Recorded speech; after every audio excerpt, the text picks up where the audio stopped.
बिस्मिल्लाहिर्रहमानिर्रहीम। अस्सलाम वालेकुम स्टूडेंट्स। अच्छा, सुबह वाली क्लास में क्वेश्चन नंबर 3 जो है हम रेलिवेंट कॉस्टिंग फॉर लेबर के लिए एग्जांपल पढ़ रहे थे, तो तकरीबन हमने पढ़ भी ली थी शायद, है ना? तो सॉल्व करने लगे थे शायद। तो आप लोगों ने सॉल्व कर ली थी? आपको मैंने टाइम दे दिया था ना कि नहीं दिया था? नहीं दिया था। सर जल्दी से कोई 2-3 मिनट लगाएं और जरा सॉल्व करें। स्किल लेबर की रेलिवेंट कॉस्ट, सेमी की और अनस्किल की रेलिवेंट कॉस्ट और टोटल रेलिवेंट कॉस्ट निकालनी है। पहले स्किल की, फिर सेमी स्किल की, फिर अनस्किल्ड की। डाटा आपके सामने है, सवाल आपके सामने है। शुरू हो जाए। जी बच्चों, सोच लिया? चलो जी, सबसे पहले आ जाए स्किल लेबर पर। स्किल लेबर पर देखते हैं रेलिवेंट कॉस्ट क्या बनती है। आए जरा। कहता है कि क्वेश्चन पढ़ते हैं। A specialised job require 500 unit of product B16। भाई हमारे पास एक न्यू जॉब आई है। कितने यूनिट बनाने हैं? 500 यूनिट बनाने हैं। Each unit required 3 hour of skill labour. एक यूनिट बनाने के लिए स्किल लेबर आवर के कितने घंटे चाहिए? 300। 3 तो 500 यूनिट बनाने के लिए स्किल लेबर आवर के कितना टाइम लगेगा? 1500। इसका मतलब मुझे 1500 लेबर आवर चाहिए स्किल लेबर का। मेरी बात समझ लगती है? अब देखते हैं हमारे पास सीन क्या है। बाकी मैंने सवाल नहीं पढ़ा क्योंकि स्किल लेबर के घंटे आ गया। स्किल लेबर पढ़ के इसका पहले आंसर करते हैं। Company has already hired the worker who possess relevant skill. Worker भाई हमारे पास मौजूद है। बेसिक वेज रेट क्या देते हैं? 200 पर आवर देते हैं। 70% of wage rate is paid in case of idle hour. भाई अगर आप वेले बैठोगे ना तो आपको पूरे पैसे नहीं मिलेंगे, 70% पैसे मिलेंगे। आप समझ लगे कौन सा केस ज़ियारत करवाऊं केस की मैं यहाँ पर जाके? नहीं करवाता। For the period of job entity has 800 surplus hour. भाई मुझे कितने चाहिए थे? 1500। भाई मुझे 1500 चाहिए थे। 1500 में से 800 घंटे तो मेरे पास आ गए। तो भाई 1500 घंटे चाहिए, 800 घंटे तो हमें मिल गए। ठीक है जी। अब ये जो हमारे पास 800 आवर्स हैं, तो भाई 70% तो आइडल रहने के पैसे मिल रहे थे ना। जब इनको काम पे लगाएंगे तो एडिशनल कितने % और पैसे देने पड़ेंगे? 30% और, यानी कि इतने। और एक घंटे कितने पैसे उनको देते हैं? 200 रुपये। तो ₹200 उनको देते हैं। तो आंसर बता सकते कितना आया? 48। पक्की बात है, 48,000 आ गया। यहाँ तो कोई टेंशन? भाई 1500 में से 800 घंटे तो हमारे पास से ओवर टाइम वो स्पेयर कैपेसिटी निकल आई। बाकी कितने रह गया?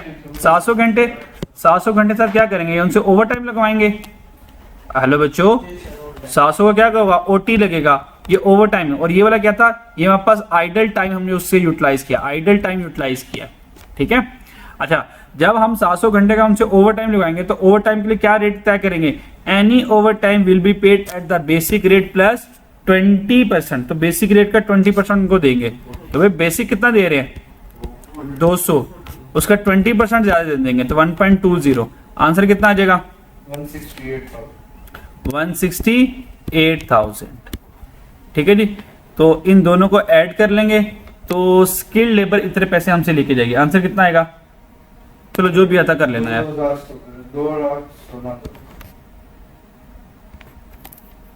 216,000।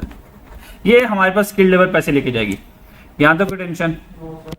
अब आ जाए सेमी स्किल्ड के ऊपर आ जाए जरा।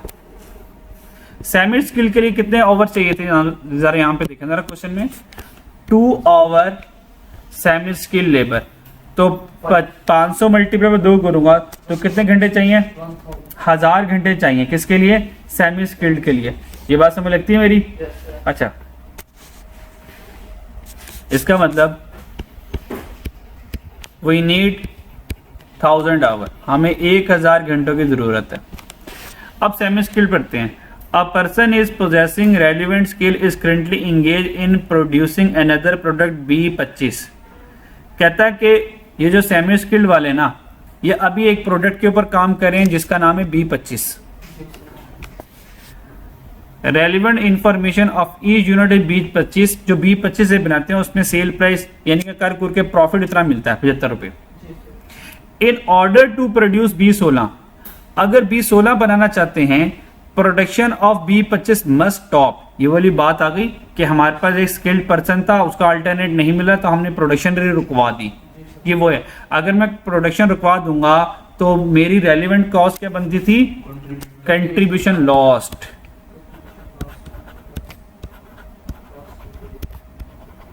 कंट्रीब्यूशन लॉस्ट, वो जो कंट्रीब्यूशन लॉस्ट होगा वो मेरे लिए क्या बनेगी? मेरी रेलिवेंट कॉस्ट बनेगी। ठीक है, यहां तो कोई टेंशन नहीं। अच्छा जी,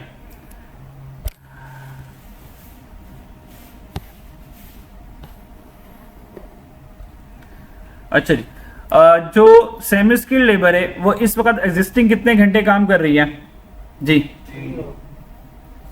लेबर जो है वो 3 आवर है। ये क्या है? 3 घंटे काम कर रही है, ऐसे ही है? और बोलो भाई, ये 3 आवर पर यूनिट है, ये 3 आवर पर यूनिट है। मुझे कैसे पता चला ये 3 आवर पर यूनिट? यहाँ पे तो लिखा नहीं है भाई, ये लिखा हुआ है ईच यूनिट ऑफ B25। सही है। अब मुझे तो 1000 घंटों की जरूरत है। अब इस 1000 घंटे की बाइफर्केशन कर लेते हैं। 1000 में से 2 आ गए, एक यूनिट के लिए 3 घंटे ऑलरेडी काम कर रहे हैं, तो 3 मल्टीप्लाई बाय क्या करूंगा? तो नंबर ऑफ यूनिट हमारे पास कितने थे? 500। ऐसे है क्या हुआ? किसके कितने यूनिट बना रहे हैं वो हमें गिवन नहीं है, तो उसकी हम टेंशन नहीं लेंगे। ठीक है, अच्छा जी। अच्छा बच्चों, अब हमने क्या करना है? सेमी स्किल्ड लेबर के लिए हमें 1000 आवर चाहिए। अच्छा, अब ये 1000 आवर के लिए हम कैलकुलेशन करते हैं। तो सबसे पहले जब मैं ये प्रोडक्शन स्टॉप कर दूंगा, B25 की प्रोडक्शन स्टॉप कर दूंगा, तो जब प्रोडक्शन स्टॉप कर दूंगा B25 की और सारी की सारी सेमी स्किल्ड लेबर को B16 पर ले आऊंगा।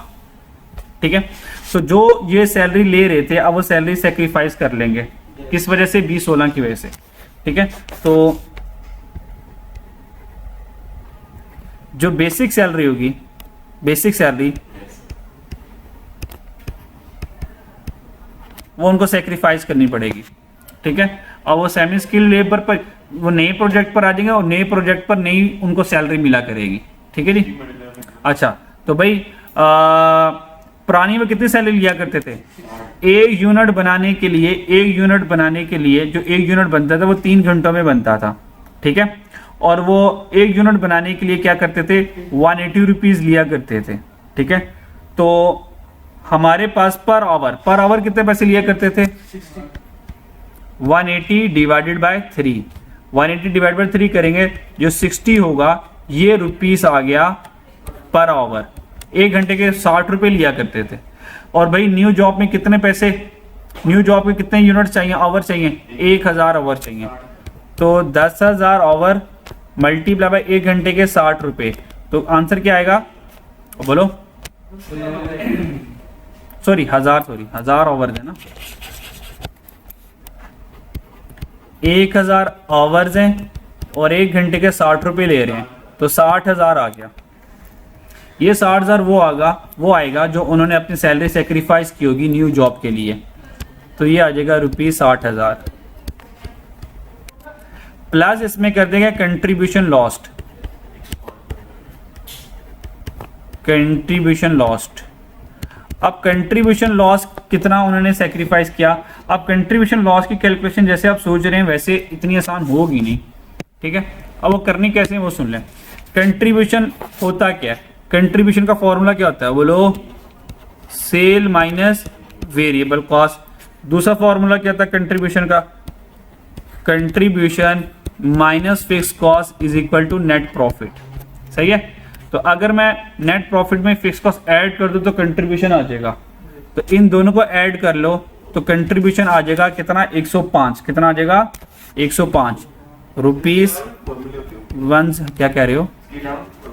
हाँ, इसके अलावा भी होता है। या दूसरा तरीका क्या है? सेल आ गई, सेल में से material variable cost, labour variable cost, variable cost, तो इसमें से ये सारा कुछ माइनस करो तो यहां तक का जो आंसर आएगा वो भी 105 आएगा। मेरी बात समझ आई? मैंने 2 तरीकों से कंट्रीब्यूशन। अच्छा, अब कंट्रीब्यूशन कितना आया? 105। मेरी बात समझ आ रही है? 105। तो कंट्रीब्यूशन कितना आ गया बच्चों? 105। क्या मैं 105 को 1000 से मल्टीप्लाई करवा सकता हूँ? नहीं, जवाब ही नहीं। आपको शर्म आनी चाहिए ऐसे ही हरकत पे। अगर आप इसको मल्टीप्लाई करवाओगे, ये आपस में मल्टीप्लाई नहीं हो सकते क्योंकि 1000 आवर्स हैं और ये ₹105 पर यूनिट है। पर यूनिट टोटल आवर से कब से मल्टीप्लाई होने लग गया? बात समझ आई? इसका मतलब ये आवर है, ये पर यूनिट, ये 105 पर यूनिट है ना, ईच यूनिट लिखा हुआ बच्चों। तो इसका मतलब मुझे तो इसको पर आवर में लेके आना पड़ेगा। अब पर आवर में कैसे आएगा? पर आवर में कैसे आएगा? मैं क्या करूंगा, 105 को डिवाइडेड कर दूंगा ये वाला 3 आवर पर यूनिट। ये कितना है? ₹150 पर यूनिट। ये बच्चों क्या है? ₹50 पर यूनिट। इसको मल्टीप्लाई कर दूंगा 3 आवर पर यूनिट। क्या हुआ? 150 अच्छा 105 कंट्रीब्यूशन था 105 पर यूनिट और ये 3 आवर पर। भाई ये यूनिट से कैंसिल हो गया। अब आंसर क्या है? ₹105 पर आवर आ जाएगा, ये पर आवर आ जाएगा। तो सीन क्या हुआ? 105 डिवाइडेड बाय 3 मल्टीप्लाई बाय 1000 घंटे। आंसर बताओ क्या आया? बोलो ना। 35,000। 35,000 ठीक है जी। तो ये 35,000 मेरे पास आ गया। इसका मतलब सेमी स्किल कितने पैसे मुझसे लेके जाएगा? 60,000 और यहां से 35,000, कितना? 95,000 ये लेके जाएगा। अब क्या रह गया? Unskilled labour. तो अनस्किल्ड लेबर देखते हैं कितने घंटे उन्होंने काम किया। आइए जरा ऊपर चलते हैं अनस्किल्ड के ऊपर। भाई जो अनस्किल्ड जो है वो 5 घंटे काम करते हैं और 500 यूनिट बनाने के लिए कितने घंटे काम करेंगे? 2500 घंटे काम करेंगे। ऐसे ही है। तो वो 2500 घंटे काम करेंगे और 1 घंटे कितने पैसे मिलेंगे? 40 रुपए मिलेंगे। कितना आया? 1 लाख। बस आपको जमा कर दो। कौन कौन था यार?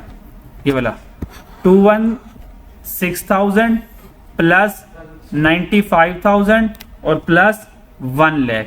तो ये हमारे पास आंसर आ जाएगा। बात समझ आ गई?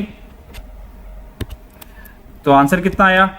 216,000 स्किल्ड का, सेमी स्किल्ड का 95,000, अनस्किल्ड का 1 लाख।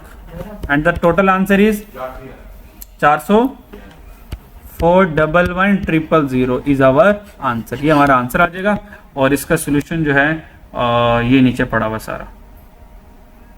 ओए यहाँ पे सोल्यूशन कितना नन्हा मुन्ना सा लगता है, माना अच्छा लगता है, कितना आसान सवाल है ना? तो सर ये हमारा हो गया लेबर खत्म। तीन वाली ट्रिकी थी। अच्छा वो ना आप लोगों ने सब पिक करना है। आपने ये थोड़ा सोचना है यार ये तो 105 पर यूनिट है, मैं पर यूनिट को टोटल आवर से कैसे मल्टीप्लाई कर सकता हूँ? नहीं करवा सकता। तो पर यूनिट को पर आवर में कन्वर्ट करूंगा तो टोटल आवर से मल्टीप्लाई होके टोटल पैसे आएंगे। ये बात थोड़ी सी सोचनी थी। ठीक है।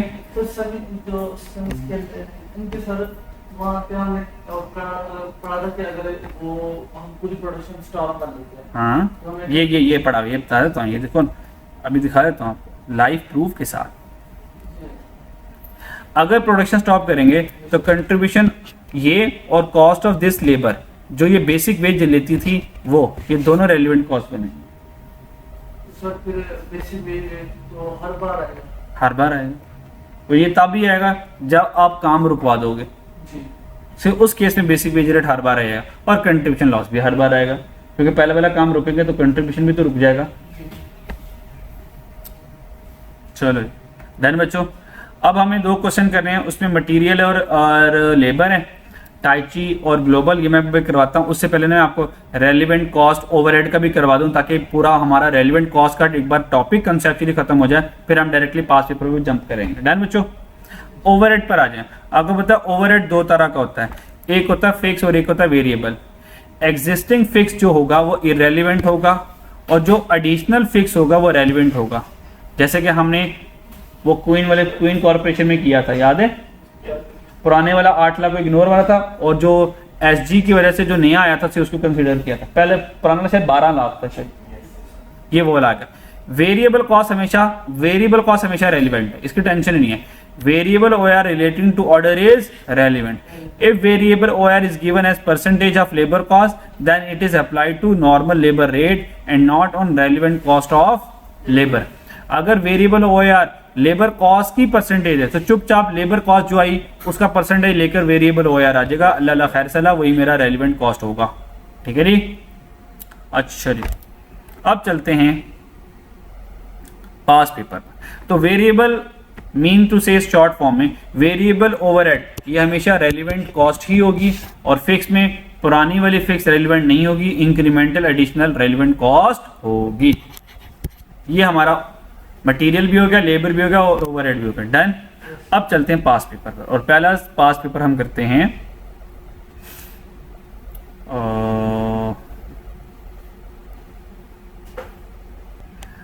अब आप लोगों ने ये क्वेश्चन होमवर्क में करना है।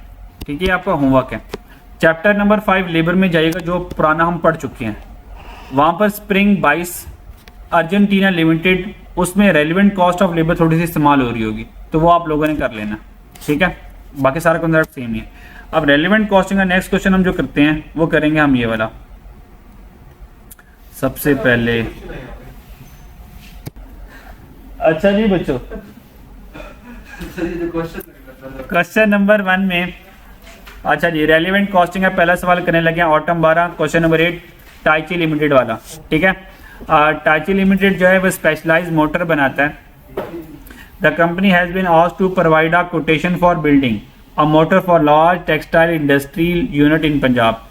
कंपनी ने ना आपसे कहा कि भाई हमें ना कोटेशन बना दो for a building a motor, कि हमने एक मोटर जो है वो इंस्टॉल करनी है एक लार्ज टेक्सटाइल इंडस्ट्री जो कि पंजाब में है, उनको ज़रा एक मोटर लगा कर देनी है। वो मोटर हम लगाएं या ना लगाएं, बताएं, आपका मशवरा क्या? आप हमसे मशवरा पूछ रहे हैं, हमें तो खुद नहीं आ रहा, आप हमसे क्या मशवरा लेंगे। लेकिन खैर माशाल्लाह उन्होंने आपसे मशवरा लिया, आप लोगों ने उनको ना नहीं की। ठीक है जी। अच्छा, उसने फॉलोइंग इंफॉर्मेशन बता दी। Following information has been obtained by TL technical manager in a 1 hour meeting. 1 घंटे में उसने अन्नी मचा दी सारी इंफॉर्मेशन बता के। The manager is paid an annual salary, अब यहाँ से शुरू हो गया। The manager is paid an annual salary equivalent to 2500 per 8 hour day. ये मैनेजर की सैलरी है। ठीक है जी। अच्छा जी, अब यहाँ से कहानी शुरू हुई और सारी कहानी सुनाता रहा। रिक्वायरमेंट पढ़ते हैं। Compute the relevant cost, compute the relevant cost. तो यहीं से पता चल गया रेलिवेंट कॉस्टिंग का सवाल आ गया। Of producing textile motor, give brief reason for inclusion और exclusion of any cost from your competition. आप किस कॉस्ट को ले रहे हो, किसको नहीं ले रहे, कह रहा है जरा ये भी थोड़ी थोड़ी 2-3 इंग्लिश की लाइनों में मुझे बता दो। तो भाई रेलिवेंट कॉस्ट कैलकुलेट करनी है। अब शुरू हो जाएं, पहला वाला पॉइंट पढ़ें और पहला वाला पॉइंट पढ़ के बताएं रेलिवेंट कॉस्ट क्या है। जनाब स्टार्ट हो जाए। सबसे पहले मुझे बताएं, ये जो मैनेजर एनुअल सैलरी लेगा जो कि इक्वलेंट है ₹2500 पर 8 आवर डे, बताइए रेलिवेंट कॉस्ट है या नहीं है? नहीं है सर। ये मैनेजर हर साल इतनी सैलरी लेता है, तो भाई ये लेगा तो इसने तो हर साल सैलरी इतनी लेनी ना। आपको एक प्रोजेक्ट पकड़ो ना पकड़ो, करो या ना करो, भाई इतनी सैलरी नहीं है, तो ये मेरे लिए रेलिवेंट कॉस्टिंग नहीं होगी, तो ये गेम से आउट हो गया। ठीक है, तो आप इसकी इंग्लिश में एक लाइन लिख दोगे। ठीक है, ये फिक्स कॉस्ट है, ठीक है, जो कि पास्ट में है, इसका फ्यूचर से इस डिसीजन मेकिंग से कोई ताल्लुक नहीं है, दैट्स व्हाई ये रेलिवेंट नहीं है। जो रेलिवेंट है उसके लिए भी लिखनी पड़ेगी। हाँ, वो जो लिखा हुआ ना गिव रीजन लिखा हुआ, इंक्लूजन और एक्सक्लूजन। ठीक है, पॉइंट नंबर 1 पे आ जाए। The motor would require 120 feet of wire C. कहता है जो हम मोटर इंस्टॉल करेंगे ना, उसको इंस्टॉल करने के लिए हमें 120 फीट वायर चाहिए, और वायर कौन सी चाहिए? उसका नाम वायर सी चाहिए। विच इज कीमती वर्ड आ गया, मैं तो अंडरलाइन कर लूं पहले इसको। विच इज क्या लिखा हुआ है? अगर ये वर्ड पढ़ लेते हैं तो सब कुछ इग्नोर करके किस प्राइस को पिक करेंगे? मार्केट प्राइस को। अब ढूंढे मार्केट प्राइस क्या है। फिर वो कह रहा है टीएल के पास 300 फीट वायर सी स्टॉक में है। हमने कहा होती रहे, इग्नोर मारो। और कहता है वो जो 300 स्टॉक में पड़ी ना, वो इतने की हमने खरीदी थी, हमने कहा इग्नोर मारो। कहता है फिर वो जो वायर सी 300 पड़ी हुई है ना, उसको मैं क्या करूंगा? दोबारा मार्केट में रीसेल। उसको मैं बेच सकता हूं 63 की। हमने कहा इग्नोर मारो, अगर रेगुलर यूज है तो हमारी सारी नजरें किसके ऊपर हैं, मार्केट में कितने की मिलेगी, और ये मिल गई करंट रिप्लेसमेंट कॉस्ट 68 पर फीट। तो भाई 150 को मल्टीप्लाई करूंगा 68 से और कहानी खत्म। तो आंसर मेरा आएगा 120 मल्टीप्लाई बाय 68 और आंसर कितना आ जाएगा 8160। तो ये 8160 ये रेलिवेंट कॉस्ट आ जाएगी किसकी, वायर सी की। जल्दी से पॉइंट 2 पढ़ लो।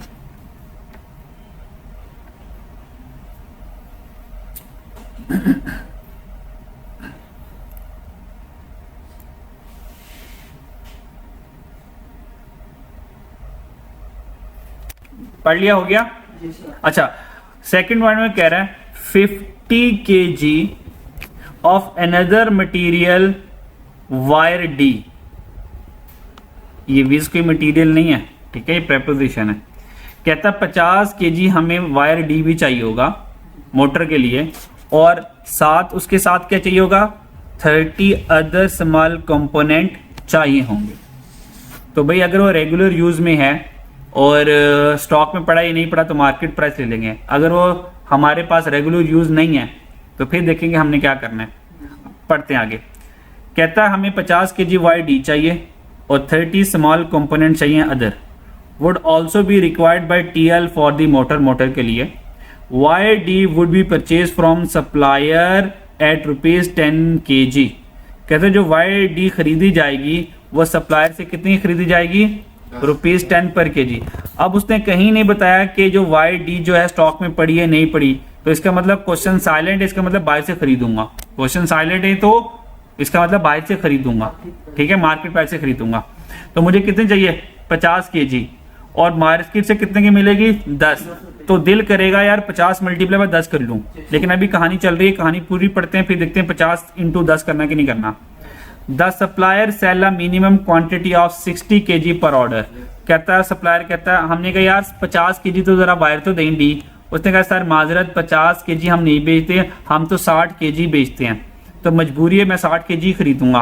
और 1 kg कितने की मिलने वाली है 10। तो मैं क्या करूंगा 60 kg खरीदूंगा और 1 kg मुझे 10 के मिलेंगे, तो भाई 600।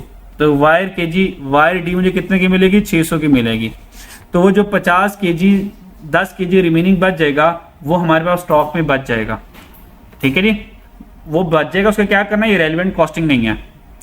However, the remaining quantity of YD will be of no use to TL। कहता है उसका कोई इस्तेमाल नहीं है after the completion of contract. Contract खत्म हो गया, अब वो जो 10 kg बच गया, भाई हमें 50 चाहिए था ना, हमने तो 60 खरीद लिया, 10 kg पड़ा हुआ तो पड़ा रहने दे, उसकी रेलेवेंट कॉस्टिंग से कोई टेंशन नहीं है क्योंकि हम 60 का ऑलरेडी कॉस्ट रिकॉर्ड कर चुके हैं। The other small component will be purchase from market at ₹80 पर कंपोनेंट। तो जो अदर कंपोनेंट भी मार्केट से खरीदना पड़ेगा, और एक कंपोनेंट 80 रुपए का आता है, और मुझे कितने कंपोनेंट चाहिए 30। तो 30 मल्टीप्लाई बाय 80 कर दूंगा 2400। तो दोनों को ऐड करेंगे, आंसर कितना आ जाएगा 3000। ये 3000 रेलेवेंट कॉस्टिंग आ जाएगी वाई डी की। जल्दी से पॉइंट 3 पढ़ लो। अब कुछ हालात बेहतर फील हो रहे हैं, तो पहले सबसे मुश्किल करवा दूं, कॉन्फिडेंस लेवल इंक्रीज ना करूं। जी बच्चों सोच लें, ये सोच लिया, सॉल्व करें, चलो जी। बाकी वीडियो पॉज करके भी सोच सकते हैं। पॉइंट नंबर 3 पढ़ने लगा। कहता है the manufacturing process would require 250 hour of skill labour. भाई मुझे स्किल लेबर के कितने घंटे चाहिए 250 आवर चाहिए, और मैन्युफैक्चरिंग के लिए 250 स्किल लेबर आवर चाहिए, और मशीन के कितने टाइम चाहिए 30 घंटे चाहिए। तो मशीन के 30 घंटे चाहिए और स्किल लेबर के 250 घंटे चाहिए। The skill worker are paid a guaranteed wage of 220 per our. उन्होंने कहा तुम काम करो या ना करो, गारंटी है कि 20 रुपए तो तुम्हें पर आवर के हिसाब से बोलो मिलने हैं। ये गारंटीड वेज आ गया। भाई गारंटीड वेज का हमारे से कोई ताल्लुक नहीं होता, हमने तो एडिशनल देखना है ना। अच्छा, तो 250 घंटे चाहिए। And the current spare capacity available with TL, वो करंट स्पेयर कैपेसिटी है कितना, अब चेक करते हैं कितना अवेलेबिलिटी है। For such class worker is 100 direct labour hour. मुझे बताएं 250 लेबर आवर चाहिए, और बोलो बच्चों कितने चाहिए, 250 लेबर आवर चाहिए थे भाई। 100 तो घर से निकल आए, एडिशनल कितने चाहिए होंगे, 150 घंटे चाहिए होंगे। इसका मतलब ये 150 घंटे एडिशनल मुझे चाहिए होंगे। और देखें इस 150 घंटे के लिए मुझे एडिशनल क्या रेट पे करना पड़ेगा। मेरी बात समझ आ रही है। अब ये जो 100 हमने काम करवाया, इनको गारंटीड 20 रुपए पहले भी मिल रहे थे, काम करवाएंगे फिर भी 20 मिलेंगे। क्या 100 के ऊपर कोई रेलिवेंट कॉस्टिंग लगेगी? अगर वो यहाँ पे ये इंग्लिश लिख देता कि जो वर्कर्स हैं, जो आइडल वर्कर हैं, उनको जो मिलते हैं पैसे वो 20 नहीं बल्कि 80% मिलते हैं, तो फिर जब 100 आवर्स काम करवाता 20% मजीद और पैसे देता इनको। समझ आ रही है। अब गारंटीड 20 था, काम करो फिर भी 20 मिलेंगे, काम ना करो फिर भी 20 मिलेंगे तुम्हें। तो 100 पहले काम नहीं कर रहे थे तो भी 20 मिल रहे थे, अब काम करवा रहे हैं तो भी 20 मिल रहे हैं। तो भाई 100 की तो रेलिवेंट कॉस्टिंग नहीं होगी ना। तो 200 घंटों में से 100 घंटे निकाल दिया, अब रह गया 150 घंटे। अब देखना इन 150 घंटों की रेलिवेंट कॉस्टिंग क्या है। क्या मेरी बात समझ आ रही है? अच्छा जी, अब चलते हैं आगे। How ever additional labour our may be obtain bye either. अब ये जो 150 घंटे मुझे एडिशनली चाहिए, अब ये क्या करूंगा, नंबर 1 मिनते तरले, ऐसे ही है ना। नंबर 2 क्या करूंगा, आउटसोर्स कर लूंगा। नंबर 3 क्या करूंगा, शट डाउन कर दूंगा। अब देखते हैं कौन सी कहानी वो सुना रहा है। कह रहा है paying over time eight ₹23 per hour. कहता भाई जो 150 घंटे आप ओवर टाइम 150 घंटे आप काम करवाना चाहते हैं ना, उसका एक हल ये ओवर टाइम लगवा लेते हैं। क्या लगवा लेते हैं, ओवर टाइम लगवा लेते हैं। अगर मैं ओवर टाइम लगाता हूं तो कितने पैसे पे करने पड़ेंगे, 23। सेकंड बुलेट चेक कर रहे हो, एक और कहानी सुना रहा है साथ। कहता है इसका अगला हल ये है, या तो एग्जिस्टिंग लेबर से ओवर टाइम लगा लो और उनको 23 रुपए पर आवर दो। पहले 20 ले रहे थे ना, ओवर टाइम लगाएंगे तो 23 रुपए पर आवर मिलेंगे। Hiring temporary worker eight ₹21 per hour. कहता है टेम्पररी वर्कर हायर कर लो। क्या कर लो, टेम्पररी वर्कर हायर कर लो और उनको 1 घंटे कितने पैसे दे दो, 21 रुपए दे दो। मेरी बात समझ आ रही है। कहता है अगर आप टेम्पररी वर्कर हायर करते हो और 1 घंटे 21 रुपए देते हो तो होगा क्या, these worker would require 5 hour supervision. कहता है ये निकम्मे वर्कर होंगे, बाहर के आवारा वर्कर होंगे, ये सही से काम नहीं करेंगे। इनसे सही काम करवाने के लिए 5 घंटे सुपरवाइजर को हायर करना पड़ेगा, जो 5 घंटे इनको सुपरवाइज करेगा। वो जो सुपरवाइजर होगा existing supervisor who would be paid over time ₹20 per hour, और उसको 20 पर आवर के हिसाब से पैसे देने पड़ेंगे। अब मुझे बताओ मैं ओवर टाइम वाली ऑप्शन पे जाऊं या हायरिंग टेम्परेरी हायरिंग की तरफ जाऊं, किस ऑप्शन की तरफ मैं जाऊंगा? चेक कर लेते हैं, तो करो चेक। हाँ, ओवर टाइम 100 रुपए ये हो जाएगा, 21 और आपका ख्याल है ओवर टाइम की तरफ जाएंगे, ऐसे ही है? सर हम चॉइस कैसे करेंगे, मतलब मिनिमम वैल्यू करना चाहिए या ये मैं कह रहा हूं पहले आप चॉइस करो फिर मैं चॉइस करूंगा ना। आप कैसे करोगे, टाइम खत्म हो गया। नहीं नहीं करना, चॉइस कर, आगे तो पॉइंट आसान ही है, इसी में बस डिसीजन मेकिंग करवानी है मैंने। मुझे बताओ 23 रुपए पर आवर पर रखूं या 21 रुपए per hour plus 5 hour supervision plus 20% पे रखूं? चलो अगर आप लोगों ने डिसीजन लेना हो और कैलकुलेशन करनी, क्या करोगे आप? बस ले लीजिए सर ये अगर आप लोगों ने लेबर हायर करनी हो तो क्या? सेकंड वाला ऑप्शन। सेकंड वाला ऑप्शन आपने किस बिहार पे सेलेक्ट किया? अच्छा, अब जज्बाती बच्चे क्या करेंगे, जज्बाती बच्चे क्या करेंगे, वो कह रहे हैं अच्छा यार ओवर टाइम 23 रुपए पर आवर है और टेम्पररी वर्कर 21 रुपए पर आवर है, तो भाई टेम्पररी वर्कर को रखना आसान है ना, सस्ता पड़ रहा है तो इसको रखते हैं। लेकिन याद रखो अगर ये 21 रुपए पर रखते हो भाई 5 × 20 पर आवर, ये पैसे भी देने पड़ेंगे। अब आप करना है क्या आप लोगों ने, सर ऐसा करना है, इधर आओ जरा। अब दोनों को क्या करोगे, टोटल पर लेकर आके कंपेयर कर लोगे। सबसे पहले आप कर लोगे ओवर टाइम। अगर मैं ओवर टाइम लगवाता हूं तो कितना ओवर टाइम घंटे लगवाने हैं? 150। और 1 घंटे कितने पैसे देने पड़ेंगे? 23। आंसर बताओ क्या आया? हाँ 3450 आया। अच्छा, और अगर मैं टेम्परेरी हायरिंग करता हूं तो भाई अब क्या सीन होगा? 1 घंटे के 21 रुपए देने पड़ेंगे, तो भाई 150 घंटा ओवर टाइम लगाना है और 1 घंटे के 21 रुपए देने पड़ेंगे।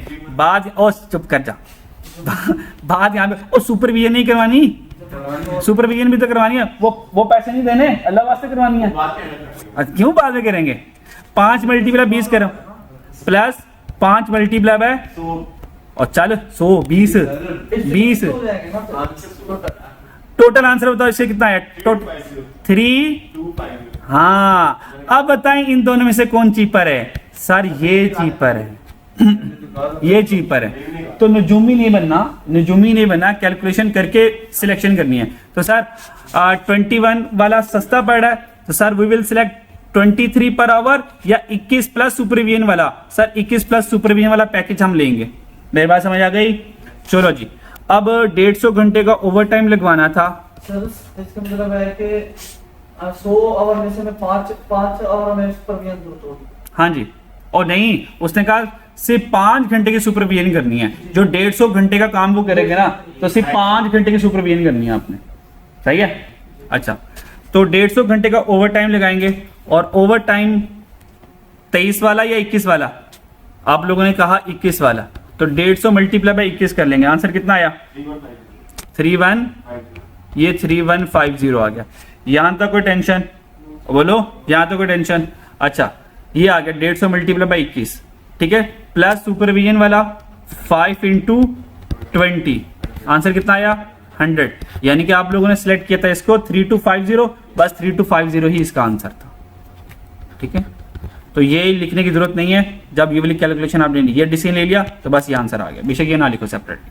अब आ गया लास्ट पॉइंट, फोर्थ पॉइंट पढ़ते हैं। The machine on which motor would be manufactured was lease by TL last year. भाई लास्ट ईयर ना हमने एक मशीन जो है वो क्या ली थी? लीज पर ली थी। और बात समझ आ रही है?